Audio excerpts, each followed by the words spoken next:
Välkomna till Utpost. Idag gästas Utrikespolitiska föreningen vid Linköpings universitet av Lars Vilks. Han är konstnär, författare och debattör. Du ska debattera under titeln Hur långt kan man gå i det offentliga rummet? Vad gäller yttrandefrihet. När anser du att man ska sätta en gräns för hur långt man kan gå i det offentliga rummet? Ja, det är våra lagar som sätter de gränserna. I och för sig kan man säga att konstnärerna brukar ju knuffa till dem också. Men det är kanske inte där som saken ligger, utan det är fråga om kvalitet. Att man måste ju vara väldigt liberal när det gäller yttrandefriheten. Däremot behöver man inte säga att allting är bra. Men det är så fort man börjar stoppa saker alltså, så får du ju liksom en rekyl på även bra saker. Men det handlar om att ha bra argument för det man gör. Man ska få en kvalitet med i ett yttrande som är kontroversiellt. Kan man säga och tycka vad man vill så länge kvaliteten är bra, menar du, eller? Ja, det utvecklas ju.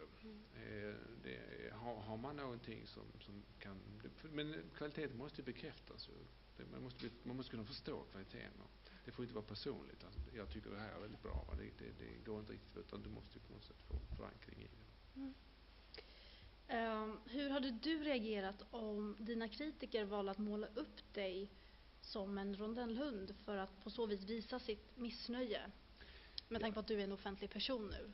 Ja, jag har ju blivit utmålad många gånger som rondellhund. Och det är väl trevligt. Ja. Det finns ju karikatyrtecknare, bland annat från Egypten, flera stycken som har gjort mycket bra karikatyrer. De tänker sig då att jag skulle bli tillintetgjord. Men jag är inte känslig för sådant. Det går inte att kränka mig. Kan du lite så här kort berätta om hur ditt liv har förändrats sedan du kom in i det offentliga rummet i samband med de här karikatyrerna, främst av profeten Mohammed? Ja, det var ju så att jag började få mordhot, och det visade sig att en del av de här var ju då av allvarlig art, och då fick jag börja leva ett liv under ibland fick jag polisskydd när jag uppträdde offentligt, och för övrigt så får jag då vara vaksam och hålla kontakt med Säpo.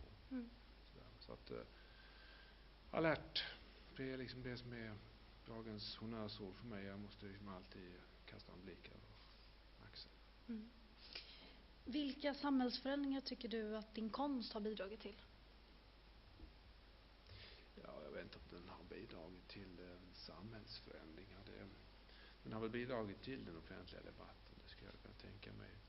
Men man får ju komma ihåg det att det är inte min konst, utan det är ju vad medierna gör av den och hur det uppfattas och sprids vidare. Alltså det skapas ju då bilder som jag inte har någon som helst kontroll över. Och som konstnär så är ju mitt intresse egentligen inte den här teckningen, utan det är den här processen, vad som försiggår, hur man tar ställning till det, vad som byggs upp. Och hur det då ändrar upp med att man skapar en symbolbild. Jag har nu fått en sån symbolvärde då, som att han är rasist. Och det enda han vill bli är känd. Så att sådana saker skrivs liksom in, och det går inte att styra, utan det blir ju på det sättet. Okej. Lars Vilks, tack för att du ställde upp en intervju. Tack. Flera av våra klipp går att hitta på vår hemsida utpost.org.